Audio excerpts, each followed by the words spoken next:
Bueno, si todos me escuchan y todos ven la pantalla, arrancamos.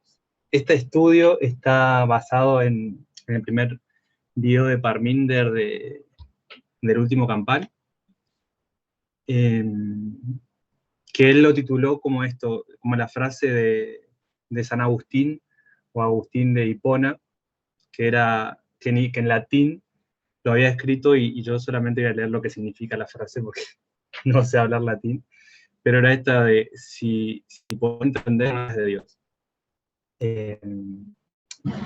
Básicamente lo que vamos a hacer en este estudio es repasar lo que él dijo en ese video, profundizar con algunos ejemplos y ver cuál es la posición correcta. Si tenemos que buscar entender a Dios o si ese no es un buen camino. Así que eso es lo que vamos a ir haciendo.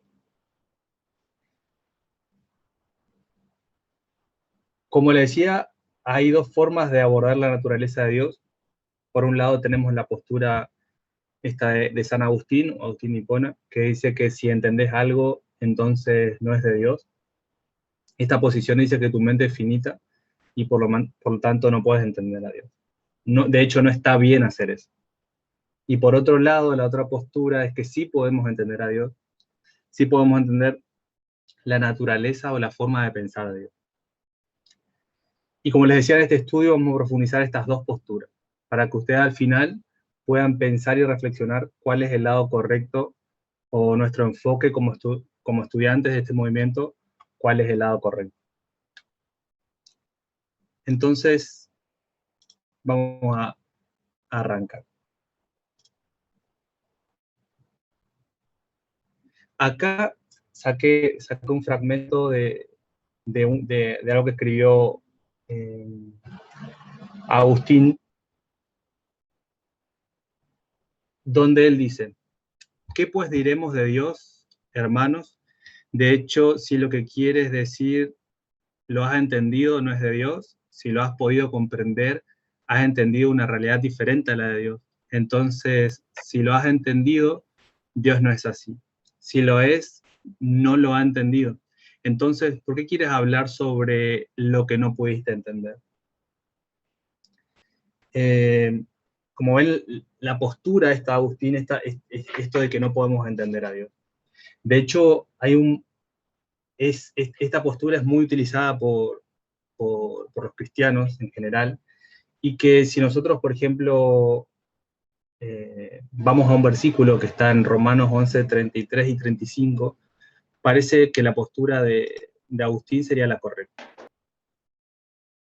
Fíjense lo que dice este versículo. Dice: qué grande es la riqueza, la sabiduría y el conocimiento de Dios. Es realmente imposible para nosotros entender sus decisiones y sus caminos. Pues ¿quién puede conocer los pensamientos del Señor? ¿Quién sabe lo suficiente para aconsejarlo? ¿Y quién le ha entregado tanto para que él tenga que devolvérselo? Esto que marqué de blanco parece que justifica o que da por avalado la posición de Agustín de que no podemos entender a Dios, porque dice: es realmente imposible para nosotros entender sus decisiones y sus caminos.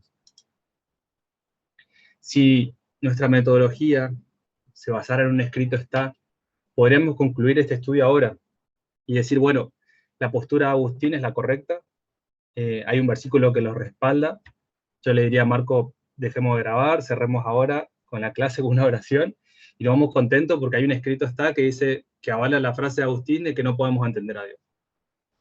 Ahora ya sabemos que no podemos entender porque tenemos un escrito está que lo demuestra. Pero bueno, como hace rato venimos estudiando, lo que vemos no es todo lo que hay. Así que vamos a usar nuestro sistema 2, que es el sistema de razonamiento, y vamos a profundizar un poco más en este tema. Los cristianos en general, de forma consciente o inconsciente, se sienten cómodos con este tipo de pensamientos. No debemos razonar, sino morir haciendo. Razonar no, sino hacer, cumplir o obedecer. No debemos razonar, sino hacer y morir. O como la frase que a mí me gusta es: no entender, sino obedecer sin entender. Eso es tener fe. Este tipo de pensamientos, como digo, está metido en forma consciente e inconsciente dentro de nuestras mentes y nuestros actos inclusive. Muchas veces,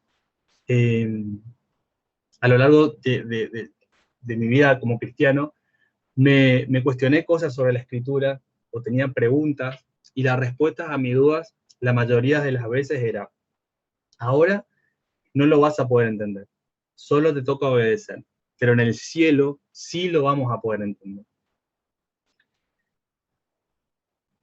Ahora veamos esta situación que le estoy contando un poco más desde arriba, como si miráramos la situación esta que le estoy contando desde un dron.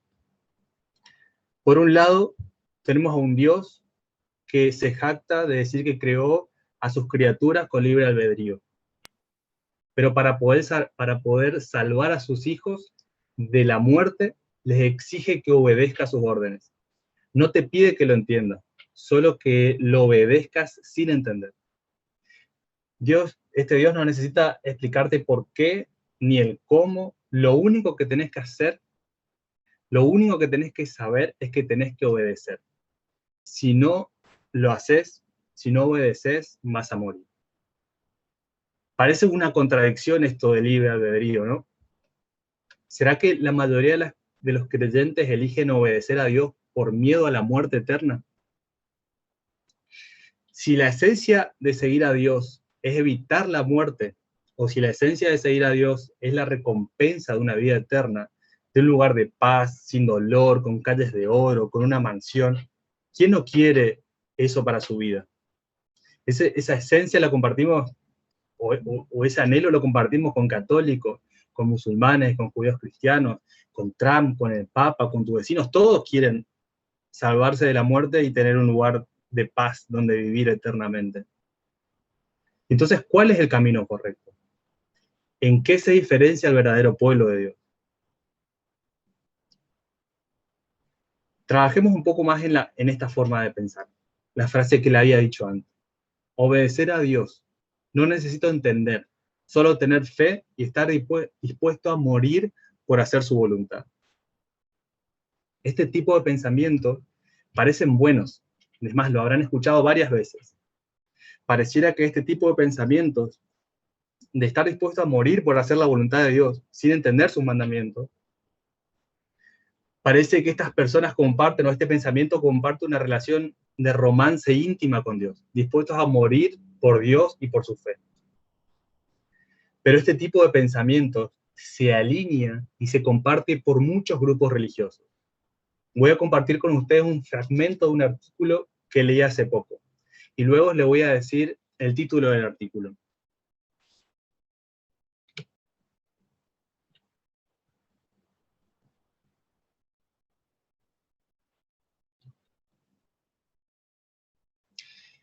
El fragmento del artículo dice: llegará un día en que la historia y la vida sobre la Tierra serán total e irreversiblemente transformadas, y pasarán del estado de lucha perpetua a uno de armonía perfecta.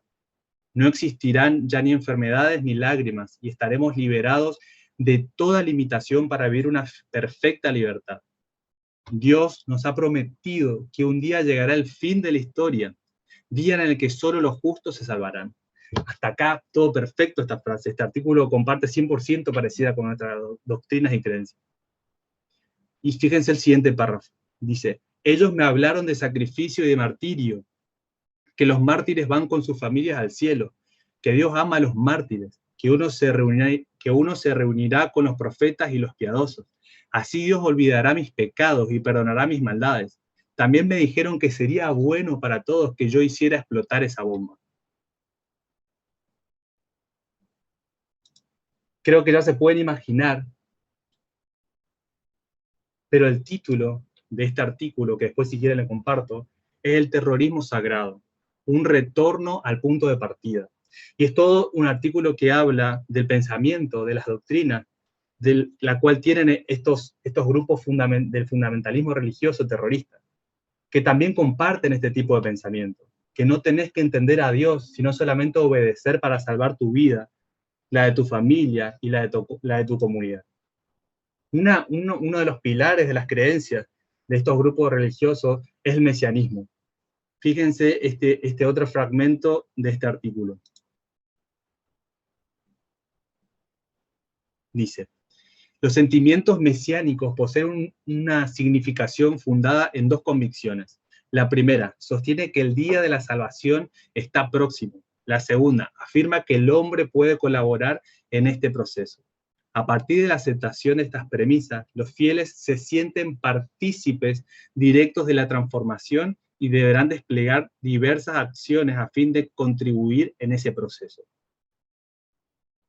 Esto coincide con nuestros pensamientos, esto de que sostienen que el día de la salvación está próximo, y la segunda afirma que el hombre puede colaborar con este proceso de ese día de salvación. Hasta esto muy similar. Fíjense el otro, este otro fragmento. Les leo. Dice: esto solo se logrará mediante el estricto cumplimiento de una serie de normas y procedimientos, validados en función del logro de los objetivos fijados por los líderes religiosos. Muchas veces estas pautas implican el empleo de la violencia, ya sea física o psicológica, cuya legitimación depende en líneas generales de 5 elementos sustanciales propios de la doctrina mesiánica: la naturaleza de la acción deseada, la causa o el carácter de la inspiración mesiánica, la fe de los creyentes, las cualidades morales asignadas a los participantes de la lucha mesiánica, los signos o las manifestaciones de la intervención divina. Bueno, después, si quieren, les comparto el artículo, pero me quedo con esta parte que dice: esto solo se logrará mediante el estricto cumplimiento de una serie de normas y procesos. O sea, ellos también hacen las cosas, obedecen, cumplen con lo que le dicen sus líderes religiosos sin entender muy bien por qué lo hacen.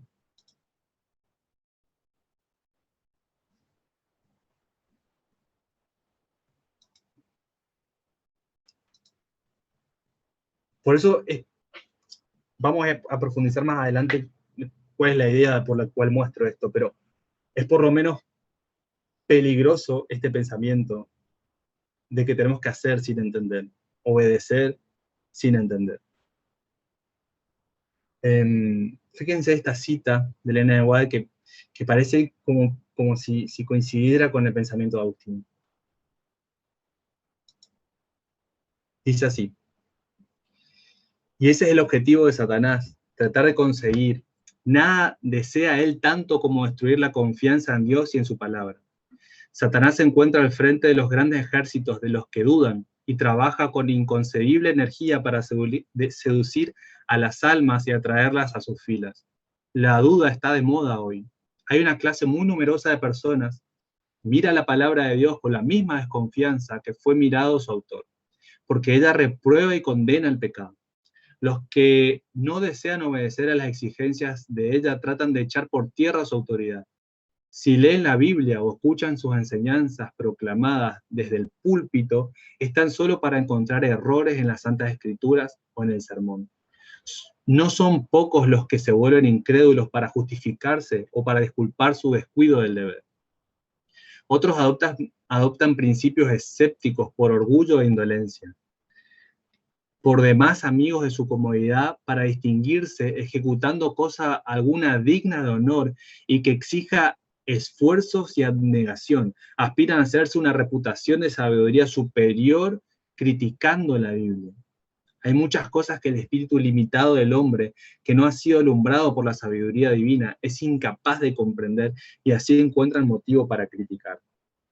Son muchos los que parecen creer que es una virtud colocarse del lado de la duda, del escepticismo y la incredulidad, pero no dejará de advertirse que bajo una apariencia de candor y humildad, los móviles de estas personas son la confianza en sí misma y el orgullo. Muchos se deleitan en buscar en las Sagradas Escrituras algo que confunda las mentes de los demás, y hasta hay quienes empiezan a criticar y argumentar contra la verdad por el mero gusto de discutir. No se dan cuenta de que la obra así se está enredando ellos mismos en el lazo del cazador. Esta cita que la acabo de leer nos da la pauta de que existen dos grupos. El primero, que es el que marqué de verde, una clase muy numerosa de personas miran la palabra de Dios con desconfianza, porque ella reprueba y condena el pecado. Esto que escribí, que marqué de verde, es un grupo que duda, critica o desconfía de la palabra de Dios. Dicen que leen la Biblia o que participan de los cultos, pero plantan la semilla de la duda o la critican, pero para disculparse de sus pecados. En otras palabras, critican a la Biblia porque ella reprende sus pecados y no quieren abandonarlo.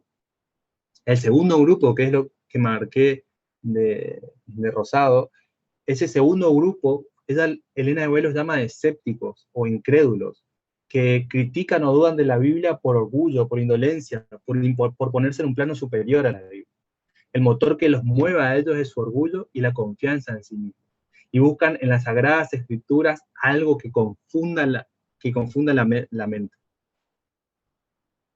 En resumen, el primer grupo te va a decir, no necesitamos seguir las reglas. La Biblia no se entiende o bien tiene muchas contradicciones. Este grupo se esconde tras estas críticas y ponen en duda la inspiración, pero para justificar sus pecados. Mientras que el segundo grupo lo mueve el orgullo y encima son holgazanes, dice Elena de White. Estos desarrollan o adoptan nuevas maneras de entender la palabra de Dios y los mueven su orgullo propio.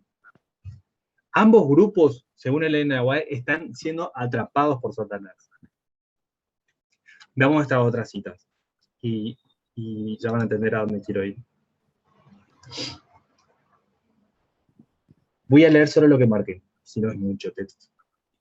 Dice, las grandes verdades que se relacionan con nuestra redención están presentadas en ella con claridad, con la ayuda del Espíritu Santo, que promete a todos los que le pidan con sinceridad, cada cual puede comprender estas verdades por sí mismo. Lo que está en rojo dice, la inteligencia limitada de los hombres resulta inadecuada para comprender los planes del Dios infinito. Nuestras investigaciones no nos harán descubrir jamás las profundidades de Dios. Debemos intentar con mano presuntuosa levantar el velo Correndo nariz. ¿Cómo, perdón? Sigo leyendo. No debemos intentar con mano presuntuosa levantar el velo que encubre su majestad. El apóstol exclama, cuán incomprensibles son sus juicios e inescrutables sus caminos. No obstante, podemos comprender lo bastante su modo de tratar con nosotros y los motivos que lo hacen obrar como obra. Él nos revelará sus designios en la medida en que sus conocimientos sea para nuestro bien. Si bien es cierto que Dios ha dado pruebas evidentes para la fe, Él no quitará jamás todas las excusas que pueda haber para la incredulidad. Todos los que buscan motivos de duda lo encontrarán. La desconfianza hacia Dios es producto natural del corazón irregenerado. La fe es inspirada por el Espíritu Santo y no florecerá más que a medida que se la fomente. Nadie puede robustecer su fe sin un esfuerzo determinado. La incredulidad también se robustece a medida que se la estimula, y si los hombres, en lugar de meditar en las evidencias que Dios les ha dado para sostener su fe, se permiten ponerlo todo en tela de juicio y entregarse a las cavilaciones, verán confirmarse más y más sus dudas. Perdonen que solo en esta parte puse mucho texto, pero si nosotros leyéramos superficialmente esto que terminé de leer, pareciera que Elena de White se alinea con los pensamientos de Agustín. Este pensamiento que dice, si podés comprender algo, entonces no es de Dios. Porque Él está demasiado alto para nosotros. Elena de White pareciera reforzar este concepto. Los versos dicen que ni te atrevas a descubrir los secretos de Dios, que Él está detrás de una cortina y nadie puede mirar. Es criminal correr esa cortina. Si lo haces, lo que vas a ver no lo vas a entender. Y si lo haces, te convertís en infiel. Eso pareciera decir la cita. Pero Elena de White no se refería que la ignorancia es felicidad, porque una lectura superficial tal vez te haría entender eso. Las conclusiones que abordaríamos de esta lectura que hice recién sería, no investiguemos a Dios porque no lo vamos a entender, o no lo investiguemos porque vamos a caer en las trampas de Satanás. Y este es el problema con el que nuestro movimiento está siendo confrontado desde el 2014. Mi conclusión, porque hasta acá vimos que había dos grupos, y después parece que Elena White dice que sí podemos entender, después que no se puede entender. Mi conclusión, yo sugiero de estas citas, es que al inicio de las citas se plantearon estos dos grupos de personas. Como les decía, por un lado, los que critican a los maestros de la palabra de Dios, o la misma inspiración, que ponen en duda los escritos, pero para justificar sus pecados. El segundo grupo, que hace lo mismo que el primero, duda de la palabra de Dios, la critica y no cree, pero es movido por el orgullo, y encima son holgazanes para estudiar las pruebas que se les son presentadas. Este grupo crea teorías nuevas y confunde las mentes. Ambos grupos coinciden con que están siendo engañados por Satanás. Pero si leen lo que está en rojo, que dice que nuestra mente finita no puede comprender a Dios, ni deberíamos correr el velo, esto que marcamos en rojo nos diría que nos sometamos a la voluntad sin razonar, hacer y morir. Pensamiento compartido con Agustín. Pero lo que está en azul, dice, las citas dicen que todos podemos, o sea, las oraciones dicen que todos podemos comprender las verdades que están en la inspiración, con ayuda del Espíritu Santo. Dice que podemos comprender la forma en que Dios trata con nosotros. Dice que podemos entender la forma como Dios obra con nosotros. Y cómo obra también. Y dice que Él revelará sus designios en la medida de que sea necesario y para nuestro bien. Ahora les pregunto, ¿en qué momento de la historia del pueblo de Dios, en qué momento de la historia de este mundo, el pueblo de Dios iba a necesitar mayor luz? Es claro que toda la luz, o la mayor parte de ella, iba a ser revelada al final de la historia, justo antes de su segunda venida. Desde chico, cuando se nos hablaba sobre los 144.000, sabíamos que estos iban a nacer del seno de los adventistas, que iban a traer luz nueva. Y esto es justo lo que está pasando frente a nuestros ojos ahora. Dios levantó a los 144.000 del seno del adventismo, así como levantó al carpintero del seno de los fariseos. Dios dio luz a ese carpintero y a sus discípulos, la luz suficiente para dar el evangelio a todo el mundo. Y Dios está revelando toda la luz necesaria antes de su segunda venida en este movimiento. Porque serán los 144.000 los maestros de los profetas en el cielo, quienes revelarán los designios de Dios a los profetas que ya murieron. Al leer las citas que leí recién, es fácil dudar de nuestro movimiento y pensar que formamos parte del grupo que crea teorías nuevas y hace dudar a la feligresía. Pero queda claro que el orgullo y la holgazanería, la pereza, no son características de los líderes de este movimiento. Nosotros buscamos correr el velo de Dios y comprender sus asuntos. Y este es el camino correcto que voy a intentar desarrollar en lo que me queda de este estudio. La cita dice: nadie puede rebustecer su fe sin esfuerzo. Para recibir y entender la luz, Dios necesita que nos esforcemos y tener fe. Puede ser que al comienzo de la luz, cuando se te es presentada por primera vez, no lo entiendas y puedas dudar. Pero ahí es cuando tenés que tener fe y seguir estudiando y esforzándote. Y todas las dudas van a ser despejadas. No te digo que obedezcas por fe, te digo que estudies por fe. Porque hasta que lo puedas reflexionar, razonar y entender y darte cuenta que vas por un buen camino. No debemos ser holgazanes y dudar y cerrarnos antes de siquiera tener la humildad de haber estudiado los temas y habernos esforzado por comprender. Cuando recibís la luz por primera vez, estás en un punto de duda, que es el punto de partida. Y es natural que dudes, porque la luz vino a mover todos tus preconceptos.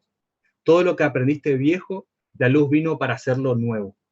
Por lo tanto, es natural que dudes en ese punto de partida.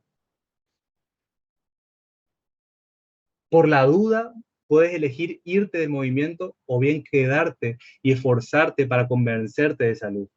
Estudiar con humildad y buscar entender. Y puedo confirmarte por mi experiencia propia que si te esforzás puedes entender y tus dudas van a ser despejadas. El movimiento lo que ha estado haciendo es cuestionar y tratar de entender la mente de Dios. El movimiento lucha contra el principio de Agustín. Nosotros queremos entender a Dios, y por eso fuimos varias veces en contra de un escrito está. Por ejemplo, por mucho se nos dijo que solamente los hombres pueden ser sacerdotes, que las mujeres no pueden liderar, que las mujeres no pueden usar la misma ropa que los hombres, que no podíamos establecer tiempos proféticos y fechas. Estuvimos cuestionando la misma palabra de Dios y cada uno de nosotros que estamos acá en este estudio lo aceptamos. Por eso estamos acá ahora.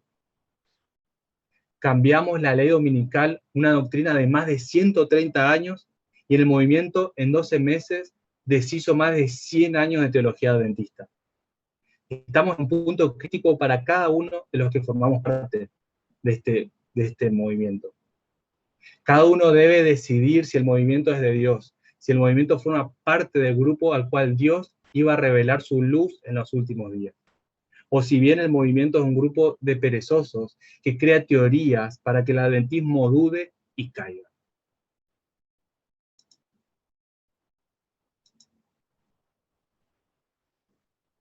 Por último, vamos a ver estas dos escuelas de las cuales habló Parminder, de la escuela apofática y la catafática. Arranquemos con la escuela apofática, o teología negativa. Todo lo que vimos hasta ahora, todos los ejemplos, concuerdan con la posición de Agustín, y concuerdan con, o sea, todo lo que vimos hasta ahora, de lo que hablamos de Agustín, forman parte de esta teología apofática, o teología negativa. Esta teología es esta escuela que dice que no se puede entender a Dios. Es un tipo de corriente conservadora, y yo diría que hasta bordea el misticismo. Esta corriente está muy metida en nuestras mentes, porque fuimos educados por años así. Por lo tanto, hacemos muchas cosas como cristianos sin saber por qué. Simplemente lo hacemos porque tenemos que obedecer a Dios para agradarlo. Y ahí quiero entrar en algunos ejemplos de cómo es que está metido esto en nuestro accionar como cristianos, sin que nos demos cuenta. Cómo es que la teología negativa o apofática o los pensamientos de Agustín están metidos en nuestras mentes. Por ejemplo, vamos a comenzar con este. Pensemos en los dioses paganos. A ellos había que ofrecerles sacrificios para buscar su agrado. En algunos casos, en algunas películas, pueden ver que sacrificaban a sus hijos, o ellos mismos se ofrecían como sacrificio para obtener el favor de los dioses, y así calmar la ira de los dioses.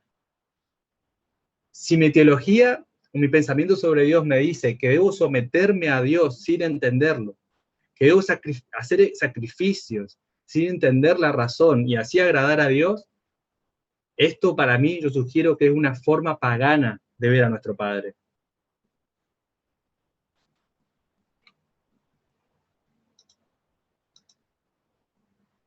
Pensemos en nuestros padres terrenales. Está claro que hacemos cosas o nos esforzamos para que nuestros papás de acá de la tierra se sientan orgullosos de nosotros y nos gusta verlos y hacerlos felices. El sentido puro de estos actos que buscan su satisfacción, la satisfacción de nuestros papás, es el amor a ellos. Y ese amor nace por una sana relación. Entendemos por qué hacemos las cosas, entendemos por qué los amamos y por qué queremos hacerlos felices. El amor a tus papás no está limitado a si haces las cosas bien o si haces las cosas mal. No vas a obtener el favor de tus padres solo porque se sientan orgullosos de vos. No es un trueque, no funciona de esta forma. Y así tampoco funciona con Dios. Como cristianos muchas veces actuamos de formas místicas. Por ejemplo, en mi caso personal, por un tiempo atravesé por una enfermedad, y al encontrarme en esa situación, yo pensé, yo no estaba en los caminos de Dios, digamos así. Estaba fuera de la iglesia y todo. Y dije, bueno, ahora que estoy pasando por esta enfermedad, voy a buscar a Dios. Está en mi pensamiento. Voy a buscar a Dios y voy a cumplir con todos sus requerimientos, así puedo obtener su favor y curarme. Y comencé a cumplir todas sus normas sin haber entendido siquiera lo que estaba haciendo. Esto era misticismo. Buscar a Dios, ofrecerle obediencia a cambio de que me cure. Por ejemplo, si tuviéramos a dos personas enfermas, ambas piden a Dios ser curadas, ambas cumplen con sus mandamientos, solo que una se cura y la otra no. Muchas veces las curaciones responden a una lógica física y medicinal antes que a un milagro. Todos estos pensamientos de buscar agradar a Dios para obtener su favor, sin entender lo que hacemos, pertenecen a esta escuela apofática. Por otro ejemplo, vamos con el diezmo.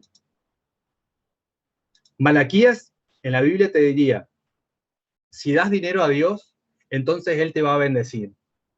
No tenés que entender el mecanismo del diezmo, del dinero que hagas, cómo se usa y para qué. Eso es un misterio que no te corresponde saber ni juzgar. Pero si das el diezmo a Dios, entonces se van a abrir las compuertas del cielo de bendiciones. Pero si no lo haces, las compuertas no se van a abrir. Este es otro ejemplo de esta teología negativa. No entiendo por qué doy el diezmo, pero hay un mandamiento y lo tengo que cumplir para obtener el favor de Dios. O otro acto que hacemos, del cual di un ejemplo para Parminder. Orar antes de comer. Oramos antes de comer para bendecir los alimentos y que no nos caigan mal, o agradecer por los alimentos. Parminder él dijo que en una experiencia que tuvo, oró muchas veces antes de comer e igualmente se enfermó porque la comida estaba en mal estado. O muchas veces oramos y pedimos bendiciones sobre alimentos que encima ni siquiera son buenos para nuestro cuerpo. Pero oramos antes de comer porque así nos enseñaron desde chicos y así lo vamos a hacer. Yo sugiero, en este ejemplo de la comida, que dos personas oraron justo antes de comer. Una se enfermó y la otra no. La que se enfermó dice, bueno, fue la voluntad de Dios que me enfermara, pero yo oré antes. Y la otra que no se enfermó dice, qué bueno que no me enfermé, porque Dios obró un milagro y bendijo mi alimento. Pensar de esta forma mística hace parecer a Dios como un Dios injusto, cuando en realidad ambos actos y ambas consecuencias responden a un efecto lógico antes que a un milagro sobrenatural.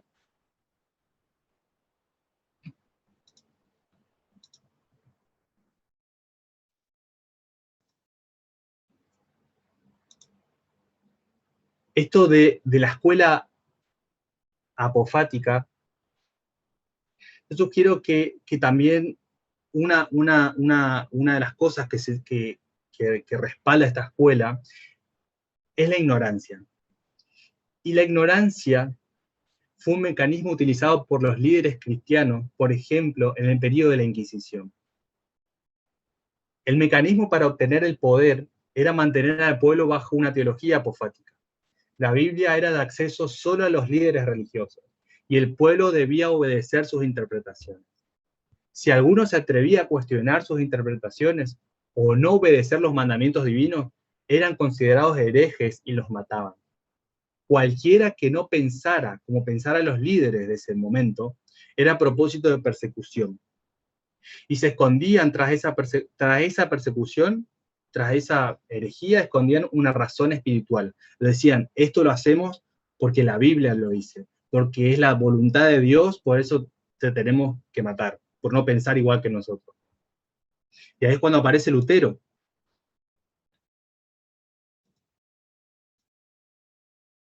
Lutero, hasta que, o sea, esta ignorancia fue utilizada por estos líderes religiosos hasta que aparecen los reformadores como Lutero. Personas que con pensamientos críticos, personas que se animan a pensar por ellos mismos y que van a cambiar la historia. Lutero cuestionó e indagó un poco más sobre las verdades que le eran enseñadas de chico. No se conformó con lo que le decían y las costumbres, sino que buscó y profundizó, hasta que hizo temblar al liderazgo. Sugiero que el liderazgo institucional religioso no le gustan los súbditos que saben pensar por sí mismos. Y esto para mí sería la escuela apofática. Y vamos a ver su contraste ahora. El contraste de la escuela apofática sería la escuela catafática, o teología positiva. Con este tipo de teología vemos las cosas de una manera positiva, y es lo opuesto a todo lo que hablamos hasta ahora. Bajo esta escuela tenemos la premisa de que podemos entender a Dios. En general, a las personas no les gusta este tipo de teología porque creen que es una forma de encasillar o de limitar a Dios. Un ejemplo de la teología catafática es definir a Dios diciendo que Dios es amor. Entendemos lo que es el amor y por lo tanto podemos entender la esencia de nuestro Padre. Haciendo la definición de que Dios es amor, estamos entendiendo a Dios y lo estamos intentando explicar.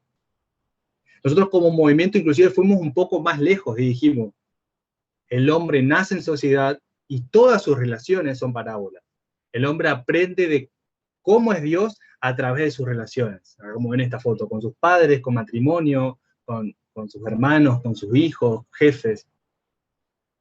En resumen, tenemos estas dos corrientes. La apofática, que dice que no podemos entender a Dios y sus cuestiones, y la catafática, que dice que sí podemos entender a Dios y sus cuestiones. Ahora, si yo les preguntara, la encarnación de Jesús, Dios hecho hombre, ¿apofático o catafático? La respuesta a esta pregunta es que la parábola de Cristo entre nosotros, la parábola de que Dios vino y se hizo hombre, pertenece a la teología catafática. Veamos por qué. Cuando los discípulos piden ver a Dios, Jesús le dice, mírenme a mí y aprendan cómo es el Padre. Entiendan al Padre viendo cómo soy con ustedes. Si tomamos los dos modelos, catafático y apofático, juntos y los observamos juntos, diríamos que Dios Padre sería apofático porque los discípulos no lo podían ver ni lo podían entender.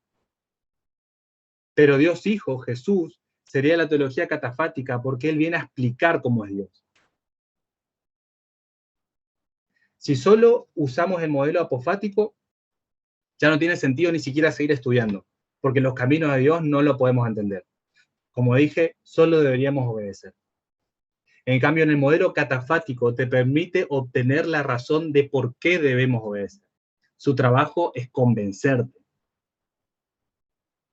Hace 4 años que este movimiento ha comenzado a entender por qué Jesús vino a la tierra, bajo los estudios de la naturaleza del hombre. Elena White dice que si vas al modelo catafático, como leíamos anteriormente, dice que te vas a meter en problemas. Pero en otro libro ella te diría que el primer deber del ser humano es entender nuestra propia naturaleza.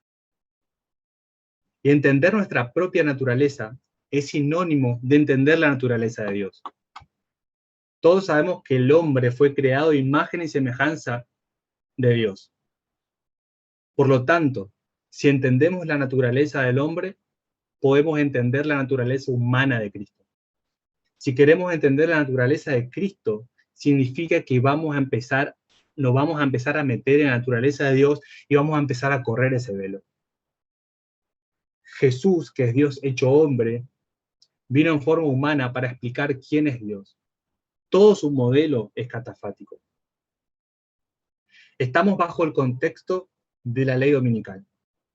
Los adventistas te dirían, no entendemos cómo va a suceder, pero va a salir una ley dominical literal, porque así la inspiración lo dice. Ellos no pueden explicarlo, ni necesitan hacerlo. Solo te van a decir, nosotros confiamos, tenemos fe, aunque no parezca, aunque todo parece que no es así, tener fe en la ley dominical, porque eso va a suceder y va a salir la imposición del domingo.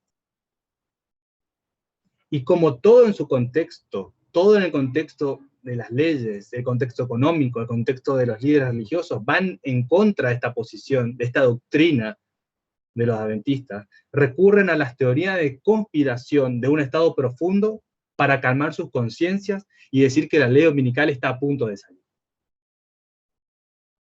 Se sienten cómodos y se creen fieles por el hecho de pensar y no cambiar esta postura hasta la muerte. Van a creer y que va a existir esa ley dominical, porque Elena White lo dice, y se sienten orgullosos de su postura tan rígida y fiel. El otro día hablaba con mi novia y ella me decía, cuando Jesús vino la primera vez, juzgó al pueblo donde se creía, puso justo la vara, o puso justo la prueba, o hizo justo la pregunta, donde ellos se creían más fuertes, y donde se creían que no podían fallar. Ahora Dios vuelve a poner la prueba para el último Israel, justo en temas donde creen que están sólidos, como su postura ante la ley dominical, la homosexualidad y el rol de la mujer. Es justo donde Dios pone su vara para medirlos. Ellos esperando una ley dominical y la prueba ya está justo frente a nuestras narices. Como movimiento, o diríamos que queremos entender a Dios. Y Jesús es nuestro ejemplo de que vamos por el buen camino. Buscamos entender la naturaleza humana para así poder entender a Dios. Queremos entender quién es Dios y cómo opera. Bajo el paraguas de la teología catafática, el movimiento fue descubriendo y le ha sido revelado lo que hoy conocemos como la prueba de la igualdad. La igualdad fue un estudio sobre nuestra propia humanidad. Comenzamos diciendo esta frase, si puedes entender a Dios, entonces no es Dios. Esta premisa fue la mitad de la historia. Ahora Dios cambió el foco y ahora estamos bajo un nuevo modelo, el modelo catafático, y se nos solicita entender las cuestiones de Dios. Este es el camino que va a tomar nuestro movimiento. No va a dar nada más por sentado y va a buscar entender los asuntos de Dios. La gloria del Hijo de Dios se vuelve más brillante del amanecer al mediodía. Y es natural que en los últimos días tengamos más luz. Para entender a Dios, debemos entendernos mejor a nosotros mismos. Debemos aprender sobre la igualdad, el matrimonio y nuestra propia humanidad. Esta es la luz gloriosa que brilla sobre nosotros, que podamos entender y vamos a explicar quién es Dios. Si de algo debemos ser conscientes, es que Dios nos ha estado enseñando a no conformarnos con la ignorancia, con el hacer sin entender. Debemos ser pensadores críticos, razonar y reflexionar. Como dije antes, Tess y Parminder van un paso adelante. Puede ser que al comienzo, cuando recibimos sus mensajes, no lo entendemos y nos hagan dudar. Si somos perezosos para no estudiar y criticar sin entender, entonces la duda sí se apoderará de nosotros, como leímos en la cita. Pero si estudiamos cada cosa que se nos revela, encaja perfecto y nos hace caminar sobre una plataforma firme y segura. Si quieren ahora termino con una oración y después charlamos y me cuentan sus pensamientos. Padre Santo que estás en los cielos, gracias Padre por este mensaje. Gracias Padre por elegirnos para estar en este momento de la historia. Te pido Padre por cada uno de mis hermanos. Te pido que estemos atentos para aprender a tener este pensamiento crítico, el cual necesitamos ahora en este momento de la historia. Te agradezco todo, Padre, y esperamos podamos cada uno de mis hermanos aceptar tu luz. En el nombre de Jesús. Amén.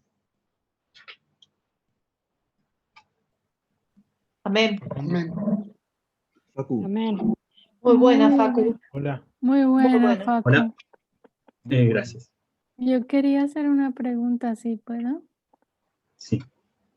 Que me di cuenta que yo todavía pienso así, no catafático, sino el otro. Okay. La teología negativa. Me di cuenta con algunas cosas que dijiste y yo pensaba, pero ¿cómo puedo? O sea, porque ya este tema lo habíamos escuchado con Pamela y ya lo había entendido, pero ahora me doy cuenta que todavía sigo en ese modus o en esa mentalidad. Y entonces yo me preguntaba, ¿cómo se puede cambiar eso? ¿Qué cosas y qué conocimientos o en qué dirección tienen que seguir los conocimientos para poder cambiar esa mentalidad? Es muy buena tu pregunta y yo creo que cambiar nuestra forma de pensar de la noche a la mañana es muy complicado porque durante toda nuestra vida fuimos enseñados de una forma.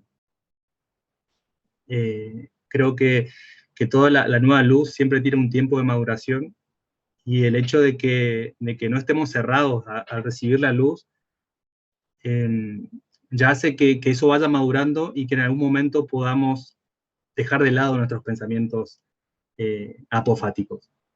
Eh, pero yo creo que el camino es siempre tener este pensamiento crítico, del poder pensar por qué hacemos las cosas. Y creo que ese sería el camino. A mí me cuesta un montón todavía sacarme todas las cosas que hago como místicas, como esto por ejemplo, el otro día yo pensaba en una oración. El hecho de que si yo hablo con Dios no como fuera con ninguna de mis relaciones con la que Él me dio para aprender, sino lo hablo como si fuera, no sé, como no hablaría con ninguna relación. Y este hecho de poder empezar a pensar por qué hacemos lo que hacemos, creo que es el camino para ir cambiando desde adentro los pensamientos que tenemos y también nos va a ayudar a recibir la nueva luz que venga más adelante. Pero de que es difícil y que nos va a costar, sí, pero una vez que aceptamos la luz y no nos cerramos, creo que ese es el camino y que en algún punto va a madurar todo este pensamiento. Amén, así lo quiere el Señor, que nos dé sabiduría para hacer los pasos que tenemos que emprender, porque, por ejemplo, antes yo pensaba que orando cambiaba, o sea, que el Señor de alguna manera actuaba en mi manera de entender las cosas, pero ahora la verdad no lo sé, porque también tengo que, o sea, en este momento lo entiendo así, que, que es como que yo también tengo que hacer algo de mi parte, yo también me tengo que instruir, tengo que tener el conocimiento. Si Dios me habla a través del conocimiento y el entendimiento de acuerdo al estudio de la naturaleza del hombre, entonces tendría yo que instruirme para salir de ese pensamiento, ese falso pensamiento. Entonces ahora me quedo así como en el aire. Y bueno, con la cosa de la igualdad pensaba, bueno, hay que, tienes que ver documentales acerca de la igualdad, acerca de cómo somos y eso, y ahora me quedo así como, oye, entonces, ¿qué es lo que tengo que conocer? ¿Qué es lo que tengo que estudiar? Mm, bueno, pero supongo que ya recibiremos más luz. Sí, sí, por supuesto. Por supuesto que ¿Puedo? sí. Sí, Bueno, gracias. Me gusta tu respuesta hacia la pregunta de Raquel porque definitivamente el mejor indicador para comprobar que estamos del lado correcto de la historia es simplemente eso, estar abiertos, solo eso. Con el hecho de estar abiertos a estudiar otras cosas y de no cerrarnos en nuestras ideas preconcebidas y rechazar de plano todo lo nuevo que se nos quiera decir, ya eso es un buen indicador. O sea, estar abierto a escuchar una nueva información consistente, con sentido común. Así que claro. todos nosotros en ese sentido, pues estamos, gracias a Dios, eh, moldeando nuestra mente una nueva forma de pensar. Excelente. Pero también te quería decir algo. Sí, sí. Cuando tú mencionabas el tema de la ignorancia, yo lo llevé de una vez a lo que es el plano académico, a la educación. Fíjate, la educación Sí, realmente libera a las personas. Lo que mantuvo a la exacto. gente en ignorancia durante tanto tiempo en el feudalismo fue eso. O sea, ¿quiénes podían ilustrarse? Ninguno, muy pocas personas podían llegar a ser ilustradas y eso los mantuvo en un estado de ignorancia tal Mm, que el rey podía hacer con ellos lo que se les diera la gana. O sea, ujú. eh, básicamente era una relación totalmente vertical, donde alguien ejerce un poder absoluto sobre la otra persona lo acepta porque sí y sin refutar, porque es el rey, ¿ya?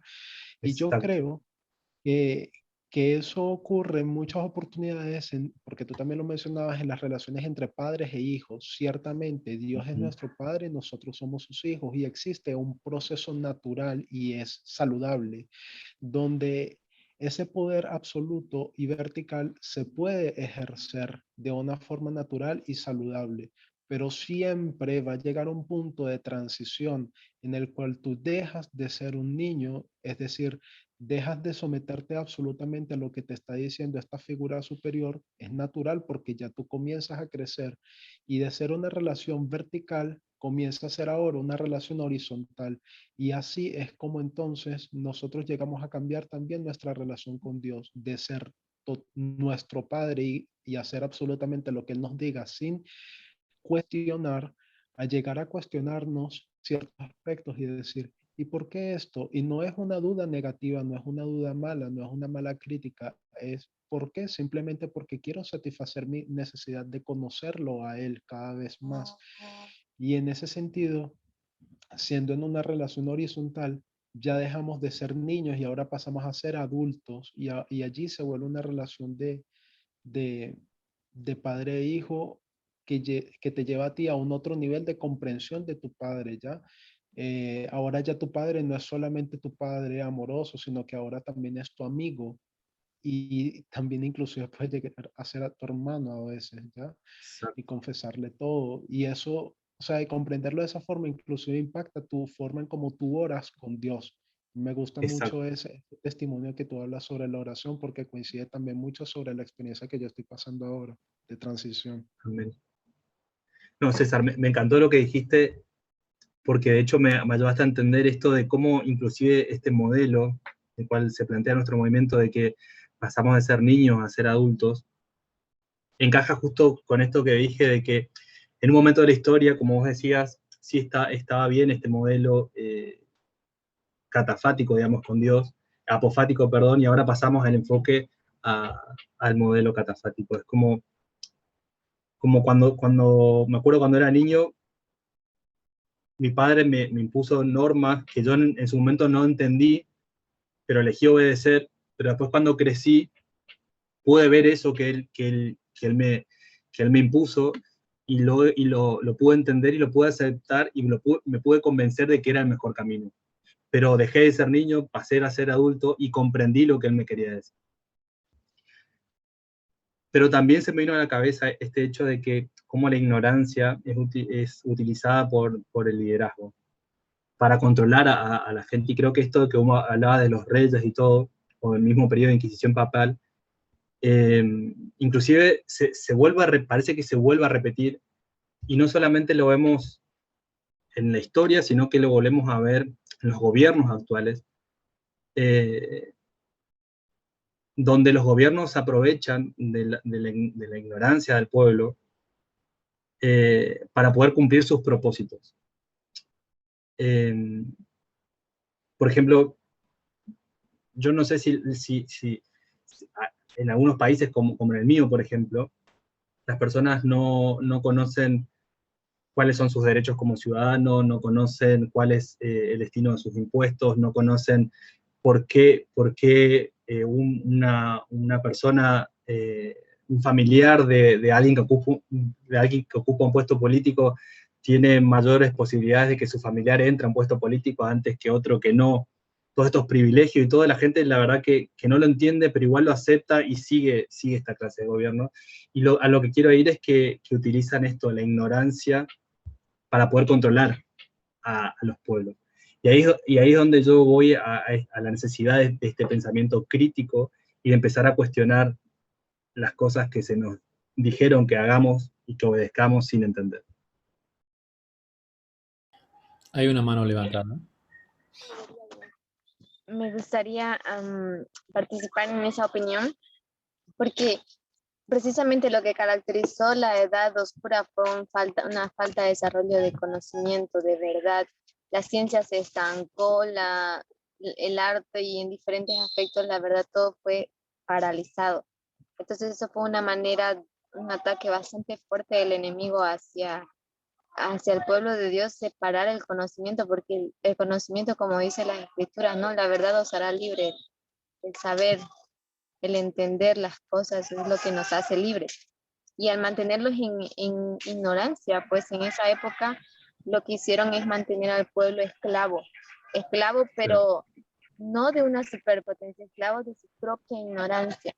Entonces nosotros podemos habernos liberado de Babilonia, de Roma o de muchos otros enemigos que nos oprimían, pero nos mantenemos esclavos en nuestra propia ignorancia de nosotros mismos, nuestra incapacidad de buscar o de esta, como tú dijiste, holgazanería, de buscar por nosotros mismos la salida, y nos preferimos sentarnos ahí y quejarnos de nuestra miserable condición cuando en vez deberíamos estar invirtiendo el tiempo en búsqueda de una salida, una solución. Claro. Pero también me gusta pensar en ese concepto que Cristo tiene de nosotros. Por ejemplo, Él dice, porque Él dice, para empezar, yo conozco los pensamientos que tengo de ustedes, y no son pensamientos de mal, son pensamientos del bien. Entonces, en esa visión que Él tiene, Él dice dos cosas que a mí me llaman mucho la atención. Uno es que Él conoce, es decir, Él no está en un periodo de oscuridad. Él entiende y se conoce a sí mismo. Y Él dice, mis pensamientos lo conozco, conozco mi interior, no solamente el aspecto exterior, sino que Él lo conoce, lo entiende y sabe que no es un pensamiento apopático hacia su pueblo, son pensamientos del bien. Entonces, eso ya nos da una perspectiva de cómo está Dios, cómo Dios nos ve y cómo nosotros tenemos ese modelo para seguir. Pero es muchas veces, como tú dijiste, la ociosidad o la holgazanería para nosotros no poder buscar la solución. La solución está al alcance de una oración y de persistencia, empeño y del deseo de saber. El que busca hallará, dice la Escritura. Están estas hermosas promesas. Gracias, Gio. El esfuerzo es clave. Matthew, la CUT tiene la mano levantada. Sí, Facu. Este tema a mí me fascina, porque me hace replantear un montón de cosas que aún no tengo respuesta. Expresiones, oraciones, que a veces no le encuentro sentido. Pero quería hacer un comentario a esto del comentario de Agustín y el texto de Pablo. Porque Agustín dice eso y yo podría decir, bueno, pero a mí qué me importa lo que diga Agustín, si nosotros no creemos, ninguna baptista cree en Agustín. Pero es importante porque lo que él dijo afectó toda la teología que vino después. Por eso es importante ver lo que él dice. Y después, bueno, ¿cómo yo explico lo que Pablo dice? Porque él lo dice. Y cuando uno ve el contexto del texto, el apóstol Pablo justamente es una expresión de asombro, o cuán insondables son sus juicios. Pero el contexto, él está hablando acerca de cómo Dios opera, porque él dice, antes ustedes, los judíos, no eran pueblo de Dios, eran desobedientes, pero por la desobediencia de los judíos que eran pueblo de Dios, ahora ustedes alcanzaron misericordia. Pero al haber alcanzado misericordia ustedes, los otros que antes eran pueblo de Dios, ahora fueron considerados desobedientes, dejaron de ser pueblo, para que ahora ellos puedan unirse a la iglesia y ser pueblo de Dios.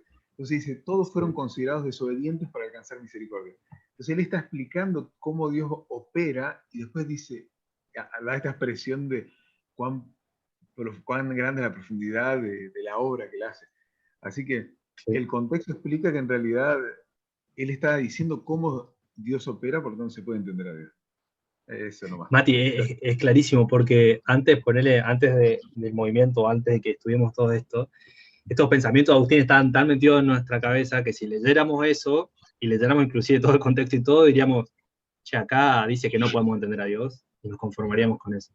Pero ahora, al tener esta luz, al poder abrir, expandir nuestra cabeza, y tan solo tomarnos el tiempo de leer un poco el contexto, como hiciste vos, Mati, te das cuenta que en realidad esa frase está sacada de contexto, y que en realidad hace referencia a otra cosa. Pero antes la propia inercia de nuestras creencias hacía que nosotros veamos algo que ahora que abrimos nuestra mente y estamos abiertos a otras cosas, al leer el contexto nos damos cuenta de que es totalmente otra cosa. No sé si se entiende, pero es muy copado. Ahora, poner el tema de lo misterioso.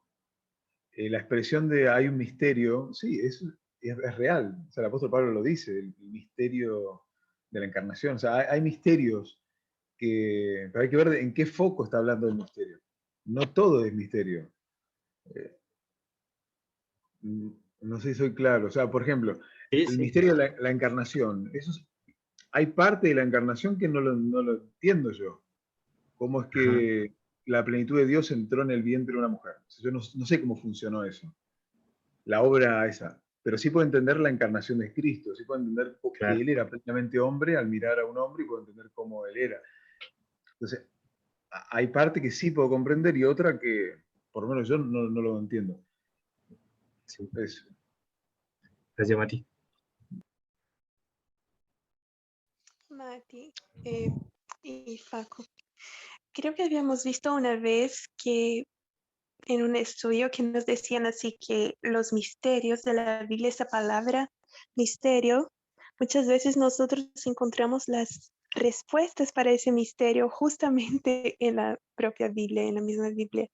Como por ejemplo, en ese versículo creo que es de Colosenses, que dice, bueno, este es el misterio, Cristo en nosotros, el misterio revelado es Cristo en nosotros, la esperanza de gloria. Bueno, ahí ya tenés algo de Claro. como una pista para la revelación de ese misterio. Verdad. Claro. Verdad que Claro, sí, además, gracias. a mí me hace pensar como que si la Biblia te da la pauta de un secreto o un misterio, es porque te lo va a terminar revelando. Si no, creo que ni diría, pero yo estaba pensando que si hay un misterio es porque hay un descubrimiento en algún momento. Verdad que sí. ¿Verdad? Como una pregunta que exige una respuesta. Claro. Me gustaron las respuestas. Sí. Es algo así también como Deuteronomio 29:29, que dice, muchas personas se aferran a ese texto y dicen, no, hay cosas reveladas y hasta allí nos quedamos con la Biblia, hasta lo revelado, ¿ya?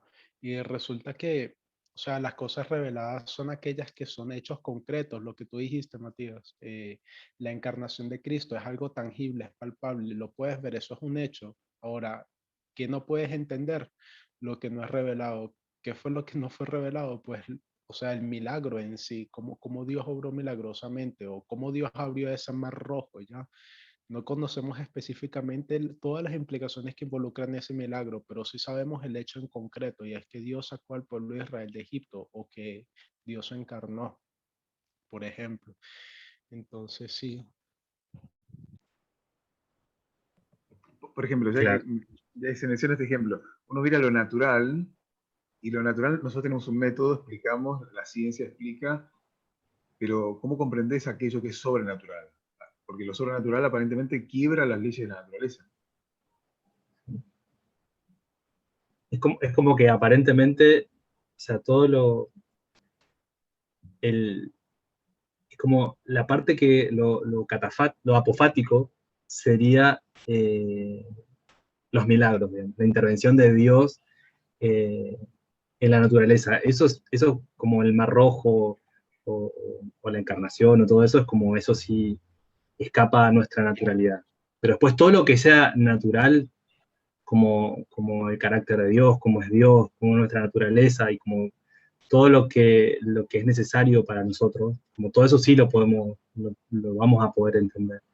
Creo que por ejemplo, encontrar un milagro en esto, como yo daba el ejemplo, en esto de estos dos chicos, uno que ora antes de comer y uno se enferma y el otro no, y encasillar a Dios en este pensamiento de que, bueno, yo oré y no me enfermé, fue porque Dios me hizo un milagro, y el otro que también oró pero se enfermó, dice, bueno, es la voluntad de Dios.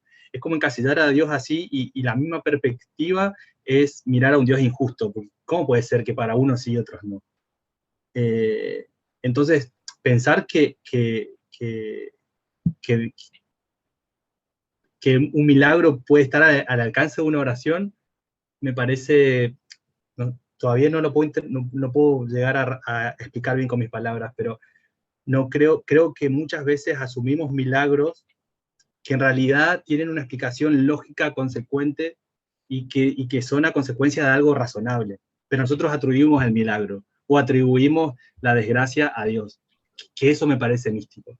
Lo único que para mí es aceptable, místico hoy, es lo sobrenatural de los milagros que Dios obró, pero en un determinado tiempo profético y en una línea profética cuando Él necesitaba hacer la intervención, como por ejemplo en la reencarnación de Cristo, como por ejemplo en su resurrección, la apertura del Mar Rojo, y cada milagro que Él hizo, que Él intervino realmente, pero porque encajaba en el tiempo profético y en la línea profética, y ahí se cumple ese milagro. Después lo otro es lo que yo me replantearía, a ver cuáles son milagros individuales, o si los milagros individuales o personales realmente existen, o si solamente, porque como todo es creado por Dios, cada consecuencia buena que nos pase es evidente que fue porque Dios estuvo por detrás, porque Dios creó el mundo.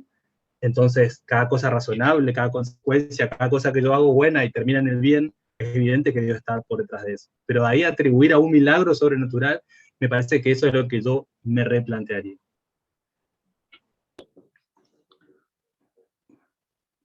Facu, Sí, Mati. bueno, estaba escuchando a todos y justo estaba pensando en eso de los milagros, pero creo que ya fue respondido.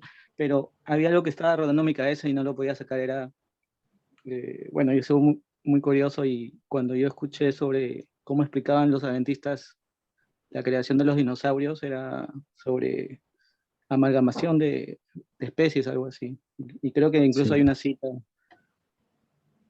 Eso es, por decirlo así, para nosotros avalado. Eso es, porque de hecho, si tú cuestionas por qué habría o sea, cómo no murieron las personas si vivían junto a este tipo de animales gigantescos, ¿no? O sea, cómo no sobrevivieron, por decirlo así. Mati, No, Mati, yo no tengo una respuesta para eso porque no estudié el tema, así que no puedo, eso no puedo responder. oficialmente la iglesia no cree en eso. Hay personas Ah, ok. individuales que sí creen, porque la cita del Nahuatl dice amalgama entre hombre y bestia. Sin embargo, por lo menos desde el White State, la respuesta es, si vos seguís leyendo el contexto de la cita, él dice que los hijos de Dios se juntaron con las hijas de los hombres. Entonces ahí hay una amalgama. Amalgama de hombres significa unión de hijos de Dios con las hijas de los hombres, hijos de Dios con los hijos de los hombres, y amalgama de bestias porque se entiende que tiene que haber una unión entre bestias, pero no entre hombre y bestias. Esa es la respuesta del Centro White. Pero esa es una explicación no sobre los dinosaurios. No, es que no se dice nada sobre los dinosaurios. Pero lo que siempre puede dar, si vos lo entendés con esa estructura, es que hubo una amalgama entre bestias. Una mezcla, unión, y salieron otros animales. Y en cuanto a los años de la Tierra, porque también la ciencia dice que tiene millones, y bueno, nosotros creemos en la ciencia, ¿cómo podríamos? o hay otra información contradictoria a eso? Eso una vez respondió Parminder, que le preguntaron también. Y dice que no está en contra de ese pensamiento porque la Tierra existe antes de que esté el hombre. Así que hay lógica en que la Tierra pueda tener millones de años. El hombre en la Tierra sí tiene 5.000 años, pero la Tierra puede haber estado, es más, estaba antes de estaba antes de que el hombre esté, eso quiero decir, y puede tener millones de años. Ah, no, sí, está bien, sí, tiene sentido. Facu. Disculpa, ahí eso no había escuchado, pero está no sé si todo es válido, pero yo escuchaba antes en la iglesia siempre que Dios puede crear algo viejo, ¿no? Puede crear una piedra que en el cálculo del método de medir la edad ya puede tener 1000 años, por ejemplo. Y de ahí explicándose la edad. Mirá, Marco, esa no sabía yo. Gracias, Marco. Crear algo viejo. Interesante. Claro, porque es por el método del carbono, ¿no es cierto? Que se mide. Claro. Y a pesar de eso, de del cambio de atmósfera. Hay bastante explicación científica porque la Tierra puede tener millones de años de un punto de vista y al mismo tiempo solamente son 6.000 o algo así. Claro. Claro.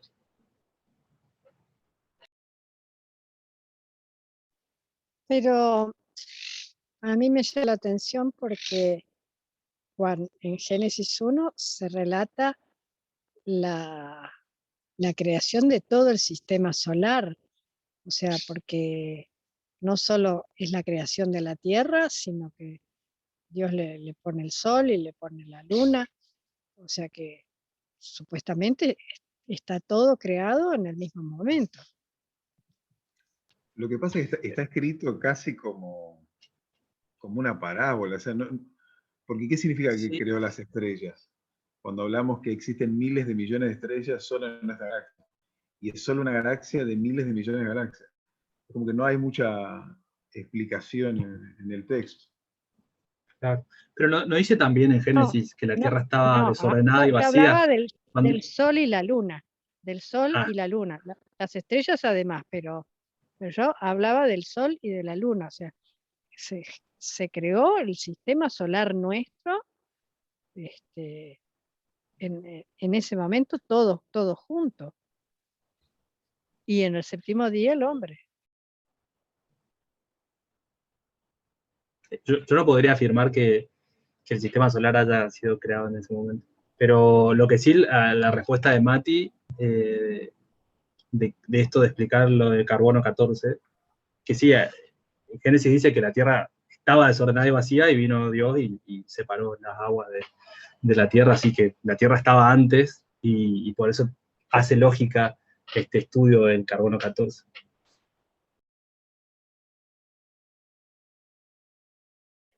Bueno, yo acabo de leer el primer versículo de Génesis y solo este versículo dice, en el principio creó Dios los cielos y la tierra.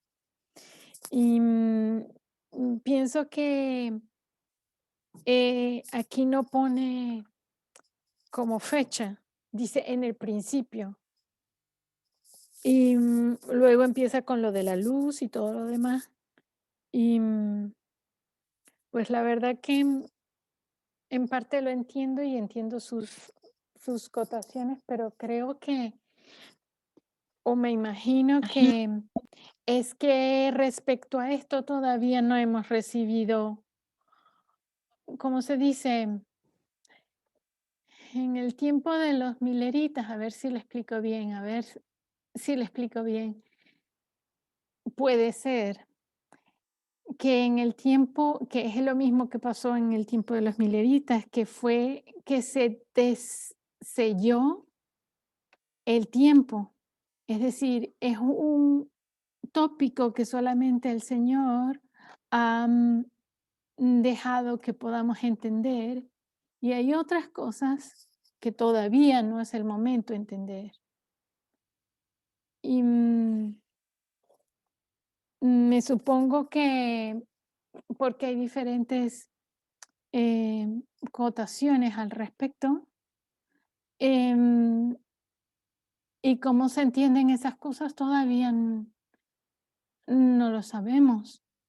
Pero si estamos en el tiempo en el que podemos entender las cosas, pues el hecho de que de momento yo por lo menos no tenga una comprensión completa o más segura del asunto, significa que me falta mucho más estudiar para poder entender.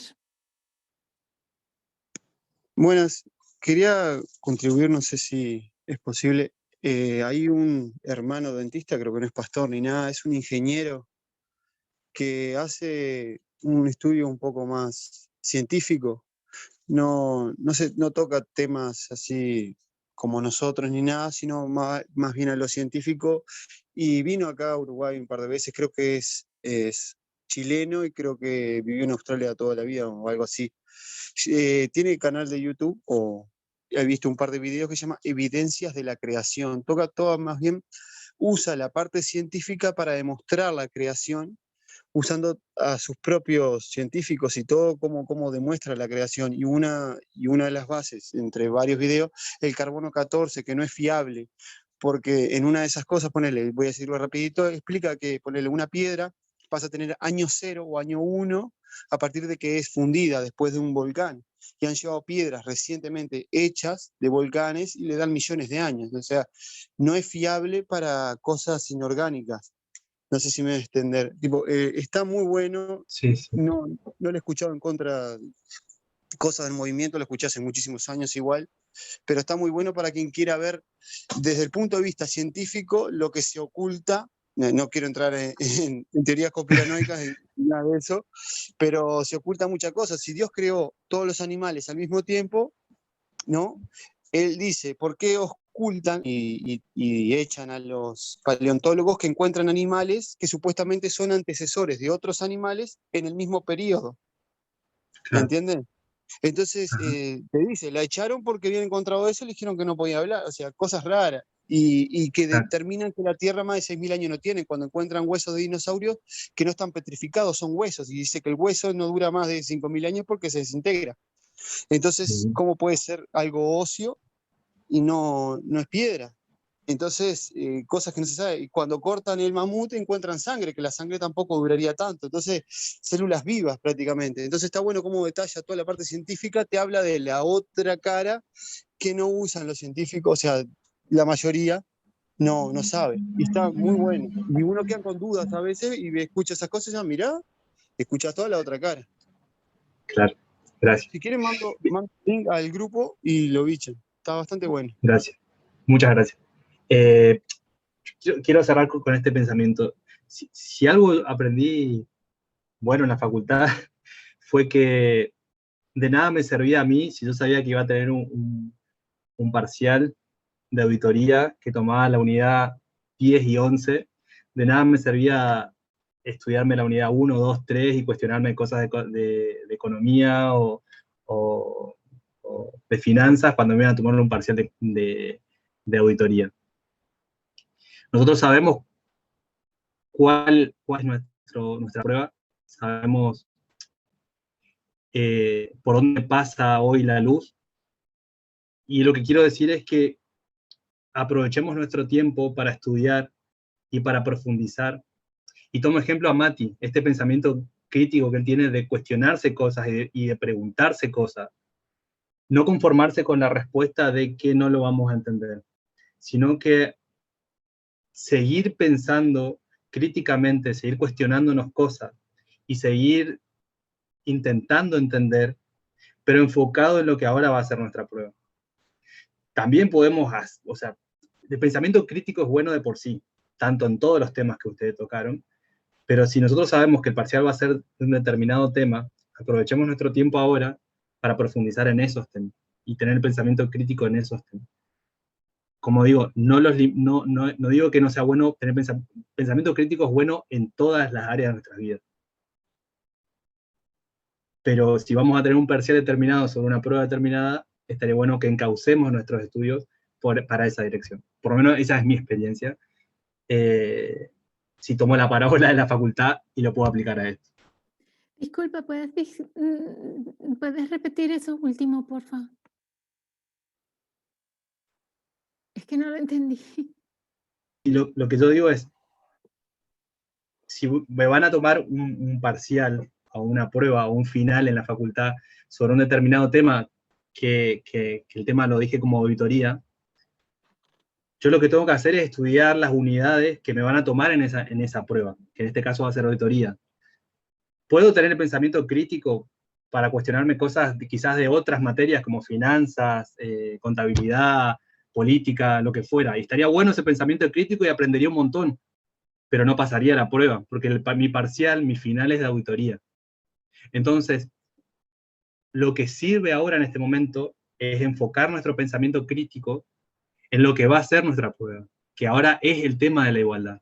Entonces, por lo menos por este tiempo, enfoquemos nuestros pensamientos en el tema de la igualdad. Ahí tengamos nuestro pensamiento crítico como el de Mati, el de preguntarse las cosas y no dar nada por sentado.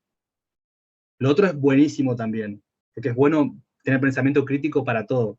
Pero ahora, en este tiempo, creo que la luz que está recibiendo nuestro movimiento es sobre la igualdad, es sobre nuestra propia naturaleza, y es por ahí donde van a empezar a venir la luz, y es ahí donde vamos a ser probados. Es ahí Sí, donde va a aparecer la nueva luz, nos va a hacer dudar, y ahí es cuando tenemos que tener la mente abierta para estudiar los temas que van a venir. Perdón, ¿puedo decir algo?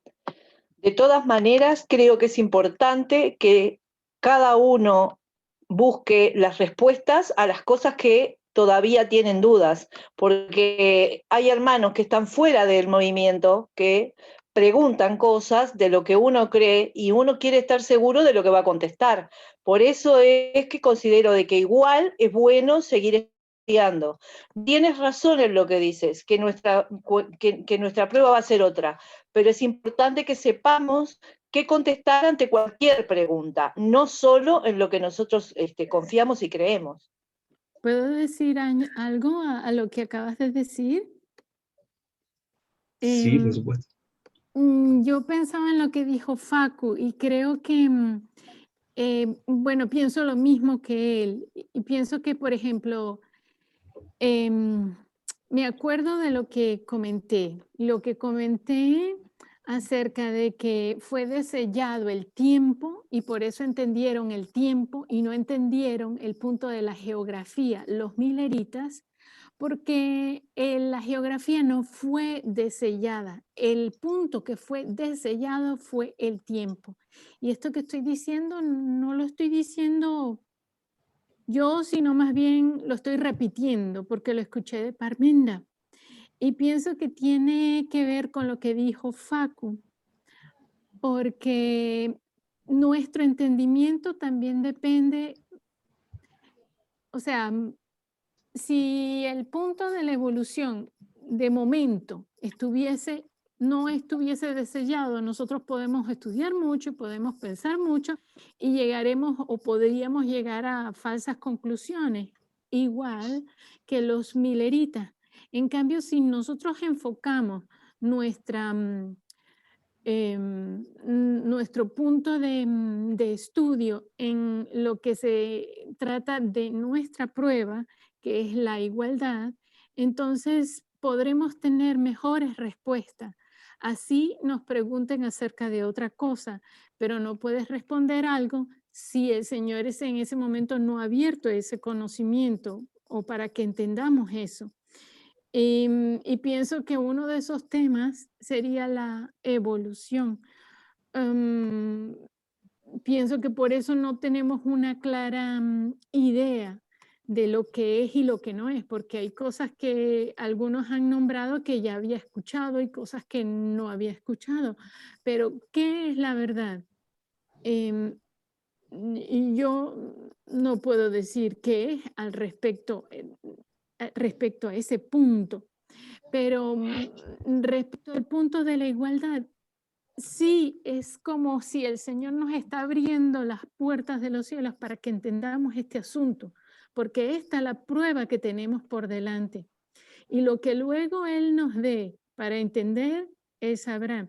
Y yo no puedo responder más nada porque no quiero llegar a la teología negativa, pero me imagino que para mí es lógico lo que dice Facu, porque es como si, es exactamente como él lo dice, y yo lo veo desde el mismo punto de vista. Si yo tengo tan poquito tiempo para ponerme a estudiar, y fíjate que estoy luchando todo el tiempo para tener tiempo para estudiar, y para poder concentrarme, hay una cantidad enorme, enorme de material de lectura, de documentaciones, de material de estudios científicos, cosas que sabemos que están entre las cosas que son la luz que nos guía hacia la Jerusalén celestial,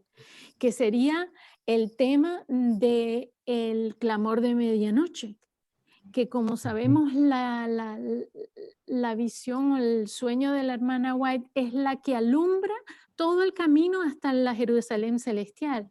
Entonces, para mí, ese es el conocimiento que el Señor está abriendo en este momento y que yo debo aprovechar si yo quiero pasar la prueba. Y en ese momento estoy pensando como estudiante, porque me acuerdo muy bien cómo era en la universidad. Si tú llegas a una prueba y no has estudiado el tema que se te va a preguntar, entonces no puedes responder nada. Y puede ser que sepas mucho, pero no sabes lo que tienes que responder, no sabes lo que tienes que pasar. Claro. No sé si... Sí, quedó clarísimo, Raquel. Muchas gracias. Me alegro.